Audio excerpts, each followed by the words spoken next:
بسم اللہ الرحمن الرحیم۔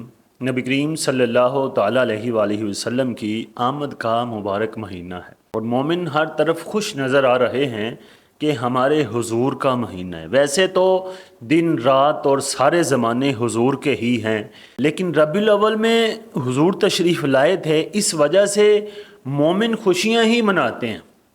لیکن دوسری طرف جو کفر کے لوگ ہیں، کافر تھے، وہ خوشیاں نہیں مناتے، کیونکہ جب حضور دنیا میں تشریف لائے تھے اس وقت بے شمار معجزے ہوئے۔ ان معجزوں میں سے ایک معجزہ یہ بھی ہوا تھا کہ کعبے شریف کے اندر جتنے بت تھے وہ سب کے سب اپنے منہ کے بل زمین میں گر گئے تھے، اور حضرت عبد المطلب نے دیکھا کہ کعبہ شریف ان کے گھر کی طرف جھک رہا ہے۔ جب گھر آئے تو پتہ چلا کہ ان کا ایک پوتا پیدا ہوا ہے، حضرت عبداللہ کا بیٹا پیدا ہوا ہے، جس کے سجدے کو کعبہ بھی جھکا اور بت بھی گرے۔ جب حضور کی ولادت کا دن تھا، اس رات شاہ ایران کسریٰ کے محل میں زلزلہ آیا، اس کے کنگروں میں سے 14 کنگرے زمین پر آ گرے اور وہ بادشاہ گھبرا گیا۔ اس نے کہا یہ کیا ہوا؟ اور ان کا ایک دریا تھا، اس کو دریائے ساوا کہتے تھے، وہ کبھی خشک ہی نہیں ہوتا تھا، وہ اس رات خشک ہو گیا۔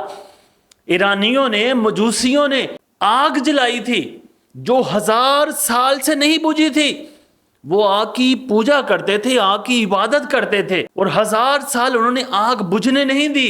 لیکن جب حضور کی ولادت کی رات آئی تو وہ آگ بجھ گئی، اور صبح ہوئی تو شاہ ایران نے، جو کسریٰ تھا، اس نے پوچھا، اس نے کہا کیا ہوا؟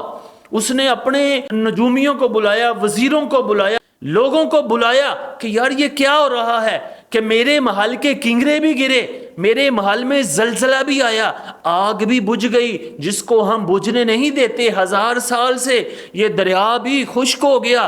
پھر ان کا جو بڑا عبادت کرنے والا شخص تھا وہ آیا، اس نے کہا بادشاہ میں نے ایک خواب دیکھا کہ کوئی عرب کے اندر کوئی واقعہ رونما ہوا ہے جس کی وجہ سے ہمارے شہر میں، ہمارے ملک میں یہ زلزلے آئے، یہ سارے جتنے بھی کام رونما ہوئے ہیں یہ سب کے سب عرب میں کسی واقعہ کی وجہ سے ہوئے ہیں۔ پھر بادشاہ نے ایک شخص کو بلایا کہ یہ مجھے بتاؤ کہ عرب میں کیا ہوا ہے۔ کسی نے کہا کہ صرف عبد المسیح غسانی ہی بتا سکتا ہے۔ بادشاہ نے اس کو بلایا، اس کو جب پوچھا، اس نے کہا مجھے ایسی باتوں کی خبر نہیں ہوتی، لیکن میرا ایک چچا ہے جس کو سطیح غسانی کہا جاتا ہے، وہ بتا سکتا ہے۔ ویسے میں آپ کو بتاؤں کہ جو سطیح تھا وہ نجومی تھا، اور وہ پہلی کتابوں کا بھی علم رکھتا تھا، اور اس کا جو جسم تھا وہ جسم یہ تھا کہ اس کے جسم پورے میں ہڈی نہیں تھی۔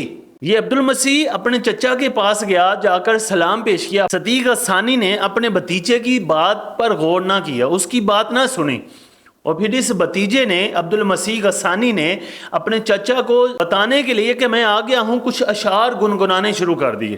کچھ دیر بعد سطیح نے آواز دی کہ اے بیٹا تجھے بادشاہ نے بھیجا ہے نا، اور تجھے اس لیے بھیجا ہے کہ اس کے محل میں زلزلہ کیوں آیا، ان کی آگ کیوں بجھ گئی، جو ان کا بڑا عبادت کرنے والا شخص ہے اس نے ایک خواب دیکھا ہے اور دریائے ساوا خشک ہو گیا ہے، یہ سب کیوں ہے؟ یہی سوال ہے تیرے؟ اس نے کہا جی یہی ہے۔ اس نے کہا کہ مسئلہ یہ ہے کہ عرب میں جو واقعہ نما ہوا ہے وہ یہ ہوا ہے کہ آخری نبی جس کا نام محمد صلی اللہ تعالی علیہ وآلہ وسلم ہے وہ تشریف لے آئے ہیں، حضور تشریف لے آئے ہیں، حضور آ گئے۔ کہ جب حضور آ گئے تو کفر کے اندر زلزلہ آ گیا، کفر کو ہلا دیا، حضور نے تو آتے ہی ہلا دیا۔ روایتوں میں آتا ہے کہ حضور کی جب پیدائش ہوئی تو اس وقت حضور نے ایک مٹھی زمین سے ایسے پکڑی، اور اس کا یہ تھا کہ پوری دنیا کو اپنے قبضے میں کر لیا اور کفر کو للکار دیا۔ کفر کے اندر زلزلہ آ گیا، بت گر گئے، اور جتنے کافر تھے وہ سب کے سب ہل گئے۔ پھر اس سطیح غسانی نے کہا میں آپ کو بتاتا ہوں کہ وہ جو محمد صلی اللہ تعالی علیہ وآلہ وسلم ہے، ان کی حکومت ایران میں بھی ہوگی، جو تمہارے 14 کنگرے گرے ہیں یہ ایسے ہے کہ جیسے تمہارے 14 بادشاہ ہوں گے، اس کے بعد تمہاری شاہی ختم ہو جائے گی اور اس ملک کی بادشاہی مسلمانوں کے پاس آئے گی۔ پھر ایسا ہی ہوا کہ اس ملک کے 14 حکمران بنے، بعد میں پھر صحابہ اکرام نے وہ ملک فتح کیا، پھر اسلامی نظام کے جھنڈے وہاں گاڑ دیے کہ وہاں پھر ہمیشہ اسلامی پرچم ہی لہرایا۔ پھر صحابہ اکرام نے ایران کو فتح کر لیا، پھر وہاں ہر طرف اسلام کا چرچا ہی رہا۔ یہ تھی حضور کی برکت کہ جب نبی کریم صلی اللہ تعالیٰ علیہ وآلہ وسلم تشریف لائے تو اس وقت جو مظلوم تھے، جو نیک لوگ تھے، ان کی تو امید جاگ گئی، ان کی تو قسمت جاگ گئی، لیکن جو ظالم تھے، جابر تھے، کفر کے لوگ تھے، ان کے اندر زلزلے آ گئے تھے، وہ ڈر گئے تھے، وہ کہتے تھے اب ہماری موت ہے، اب ہماری بچت نہیں ہوگی۔ لیکن مظلوم خوشیاں منا رہے تھے، جنگلوں کے جانور خوشیاں منا رہے تھے، دریا کے جانور ایک دوسرے کو خوشخبری دے رہے تھے کہ آج حضور تشریف لے آئے۔ جب پوری دنیا کے وحشی جانور ایک دوسرے کے ساتھ خوشخبری دے رہے تھے تو ہمیں بھی چاہیے کہ جب حضور کی ولادت کا مہینہ ہے تو ہم خوش ہو کر ایک دوسرے کو خوشخبری اور مبارکباد دیں۔ اللہ تعالی ہمارے دلوں کے اندر نبی علیہ السلام کی محبت میں اضافہ فرمائے۔